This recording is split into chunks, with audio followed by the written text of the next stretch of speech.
تفسیر القرآن۔ آج کا سبق سورہ آل عمران آیت نمبر 190 اور 191۔ اعوذ باللہ من الشیطان الرجیم، بسم اللہ الرحمن الرحیم۔ ان فی خلق السماوات والارض واختلاف اللیل والنہار لآیات لأولی الالباب الذین یذکرون اللہ قیاما وقعودا وعلى جنوبهم ويتفكرون في خلق السماوات والأرض ربنا ما خلقت هذا باطلا سبحانك فقنا عذاب النار۔ ترجمہ: بے شک آسمانوں اور زمین کی تخلیق میں اور رات دن کے باری باری آنے جانے میں ان عقل والوں کے لیے بڑی نشانیاں ہیں جو اٹھتے بیٹھتے اور لیٹے ہوئے ہر حال میں اللہ کو یاد کرتے ہیں اور آسمانوں اور زمین کی تخلیق پر غور کرتے ہیں اور انہیں دیکھ کر بول اٹھتے ہیں کہ اے ہمارے پروردگار، آپ نے یہ سب کچھ بھی مقصد پیدا نہیں کیا، آپ ایسے فضول کام سے پاک ہیں، پس ہمیں دوزخ کے عذاب سے بچا لیجئے۔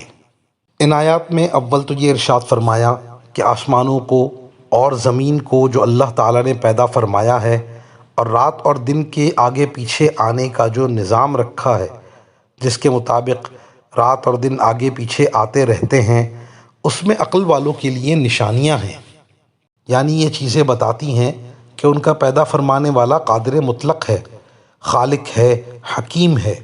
یہ نشانیاں ایسی ہیں کہ عقل والے ان کو دیکھتے ہیں اور ان کی پیدائش میں غور و فکر کرتے ہیں اور وہ کہتے ہیں کہ اے ہمارے رب، یہ جو کچھ آپ نے پیدا فرمایا ہے بیکار، عبث اور لایانی نہیں ہے۔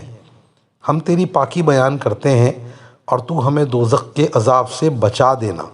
درمیان میں ان عقل والوں کی یہ صفت بیان فرمائی کہ یہ لوگ کھڑے، بیٹھے اور لیٹے اللہ تعالیٰ کا ذکر کرتے ہیں، زبان سے اور دل سے اللہ کو یاد کرتے ہیں۔ اللہ کی ذات و صفات کا تذکرہ کرنا، اس کی تکوین و تخلیق بیان کرنا، اس کی قدرت اور حکمت کا تذکرہ کرنا، یہ سب ذکر اللہ میں داخل ہے۔ جن لوگوں کو اللہ کی معرفت حاصل ہو جائے وہی حقیقت میں عقل والے ہیں، اور ان کے عقل مند اور عارف ہونے کا تقاضا یہ ہوتا ہے کہ ہمیشہ اللہ تعالیٰ کو یاد کرتے ہیں، بیٹھے ہوئے ہوں، لیٹے ہوں، کھڑے ہوں، چل رہے ہوں، کسی حال میں ذکر اللہ سے غافل نہیں ہوتے۔ حضرت ابو ہریرہ رضی اللہ تعالی عنہ سے روایت ہے کہ نبی کریم صلی اللہ علیہ وسلم نے ارشاد فرمایا، جو لوگ کسی جگہ پر بیٹھے جس میں انہوں نے اللہ کو یاد نہ کیا اور اپنے نبی صلی اللہ علیہ وسلم پر درود نہ بھیجا تو یہ مجلس ان کے لیے نقصان کا باعث ہوگی۔ اللہ چاہے تو ان کو عذاب دے اور چاہے تو مغفرت فرمائے۔ وآخر دعوانا ان الحمد للہ رب العالمین۔